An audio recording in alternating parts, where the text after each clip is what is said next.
ఈ టైంలో స్నానం ఏంటి? ఏం చెప్పమంటావమ్మా, నేను ఇచ్చిన పాల గ్లాసులు మారిపోయినాయి, లోపల నుంచి కోరికలు పన్నుకొచ్చేస్తున్నాయి. ఇప్పుడు ఏం చేయాలో తెలియటం లేదు. నువ్వు ఎదురుగా నిలబడకమ్మా, నేనేం చేస్తానో నాకే తెలియదు. అమ్మో,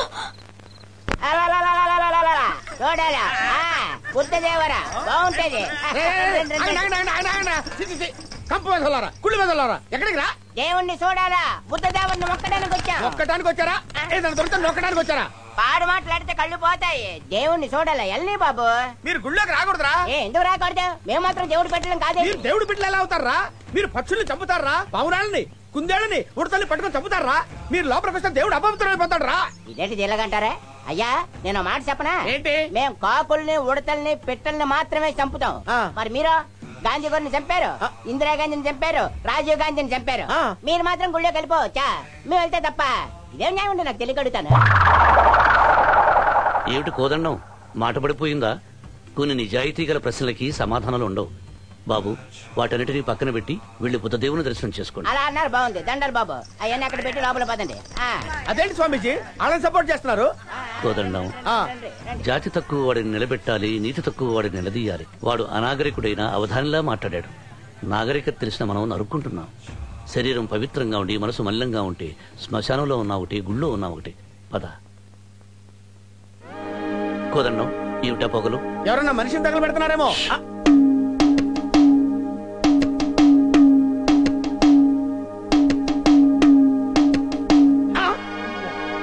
స్వామి, ఏమిటి నాయనా? తమరు సాధువులు కదా, సన్యాసం పుచ్చుకున్నాక కూడా గంజాయి పీకుతున్నారే, తప్పు కదూ? తప్పు కాదు నాయనా. భగవంతుడు పంచభూతాల్ని సృష్టించాడు. అలాగే జామ చెట్టు, వేప చెట్టు, బత్తాయి చెట్టు, నిమ్మకాయ చెట్టుతో పాటు గంజాయి మొక్కను కూడా సృష్టించి పొగ పీల్చి ఆనందించమన్నాడు. అంటే గంజాయి గంగాధరుడి ప్రసాదమా స్వామి? అవును నాయనా, నేను గంజాయి తాగుతూ ఇక్కడి నుంచే శివుడితో మాట్లాడతాను. ఈ గంజాయి నీకు పరమేశ్వరుడికి ఇంటర్నెట్ కనెక్షన్ లాంటిదా? బాగా చెప్పావు బాబు. మీకు ఇంకో విషయం తెలుసా స్వామి? ఏమిటి నాయనా? పరమేశ్వరుడు గంజాయి మొక్కతో పాటు జామ చెట్టు, వేప చెట్టు, కొబ్బరి చెట్టు, మామిడి చెట్టు, గన్నీరు చెట్టును కూడా సృష్టించాడు. మీరు ఒక్కసారి గన్నీరు పప్పు తింటే ఇంటర్నెట్ లో ఈశ్వరుడితో మాట్లాడవే కాదు, డైరెక్ట్ గా కైలాసానికి వెళ్లి పార్వతిని పక్కకు నెట్టి ఈశ్వరుడితో ఇంటర్వ్యూ చేయొచ్చు. శిష్య, వెంటనే గన్నీరు పప్పు పట్రా. నమ పార్వతీ పతయ హర హర మహాదేవ శంభో శంకర. ఇద్దరు స్వాములు అవుట్.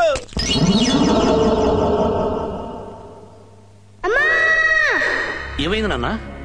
అమ్మ గుర్తుకొచ్చింది. విశాల్, అమ్మను మర్చిపోతామేమోనని అప్పుడప్పుడు అమ్మే మనకు గుర్తు చేస్తుంటుందిరా. దా దా పడుకుందాం.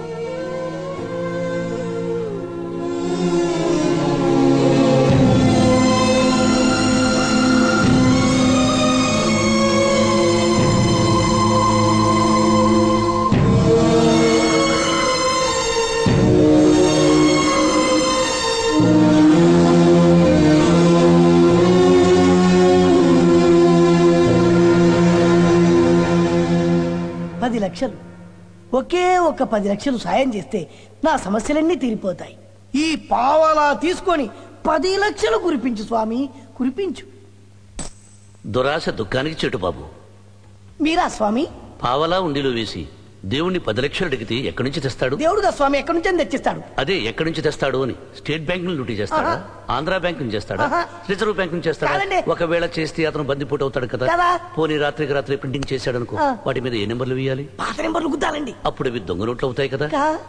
నీ వల్ల జైల్లో దేవుణ్ణి పెడతారు. ఎందుకయ్యా? పావలా ఉండిలో వేసి దేవుణ్ణి క్రిమినల్ చేస్తారు.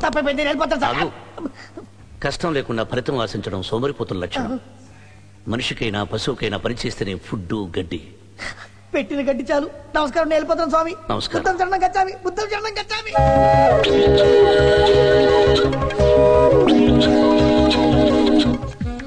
పెళ్లి చేసుకోవచ్చు, పెళ్లి చేసుకో. 2 చీట్లు ఒకటే రాస్తున్నావేంటి? మీ గురువుతో ఒక చీటీ తీస్తా. అమ్మ, ఇంత పాలిటిక్సా? కాదు, ప్రేమ ట్రిక్స్. స్వామీజీ, ఏమిటి ఈ చీటీల్లో పెళ్లి చేసుకోవచ్చు అని ఒక దాంట్లో, పెళ్లి చేసుకోకూడదని మరో దాంట్లో రాశాను. దేవుడి ముందు ఈ రెండిట్లో ఒకటి మీరే తీయండి. పెళ్లి చేసుకోమని వస్తే దేవుడి ఆజ్ఞ అనుకుని పెళ్లి చేసుకోండి. చేసుకోకూడదు అని వస్తే బుద్ధుడి సాక్షిగా నేనే తప్పుకుంటాను. ఏంటి స్వామి ఆలోచిస్తున్నారు? ఏదో తీయండి. ఆలోచించేశారు?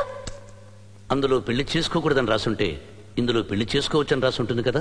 అవును. అందులో ఏముందో చూడు. చూడు ఏమని రాసింది? పెళ్లి చేసుకోవచ్చు అని. మరి అందులో ఏమన్నట్టు? పెళ్లి చేసుకోకూడదు అని రాస్తున్నట్టు. నువ్వు ఈ విధంగా మా చీటీ తిప్పుతావు అనుకోలేదు నాయన. దైవ నిర్ణయం ఏమిటో తెలిసింది కదా, ఇంకెప్పుడు నా వెంట పడకు.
బౌద్ధ భిక్షువి, నీకెందుకు ఇవన్నీ చెప్పా?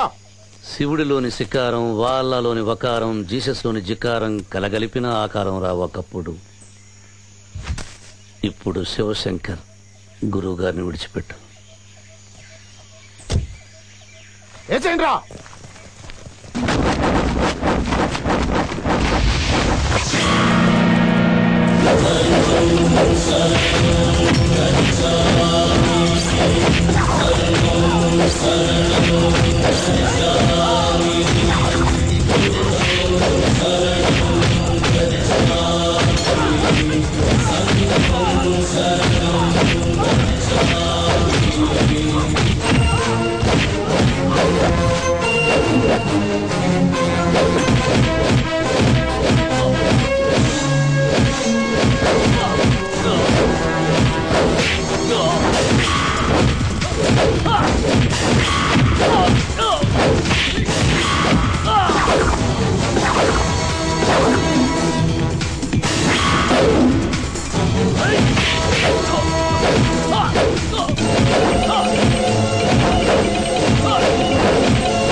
ఎవరు మీరు? నువ్వు ఇష్టపడేవాణ్ణి. అది నాకు తెలుసు. నేను అడిగేది మీ గతం గురించి. మళ్ళీ రానిది, మనకి కలిగినది గతం. దాన్ని మర్చిపోవడమే మంచిది. లేదు, మిమ్మల్ని కావాలనుకునేదాన్ని కనుక మీ గతం నేను తెలుసుకోవాలి. మీరు చేసిన సాహసం చూస్తుంటే మీరు సామాన్యులు కాదని తెలుస్తోంది. సెక్యూరిటీ వాళ్ళు కూడా తెగించలేనంతగా ప్రాణాలకి తెగించి మీరు గురువుని కాపాడారంటే గతంలో ఖచ్చితంగా మామూలు మనిషి అయి ఉండరు. రక్తంలో ఆవేశం, ఊపిరిలో సాహసం, గుండెలో ధైర్యం ఉన్నవారే ఉండి తీరాలి.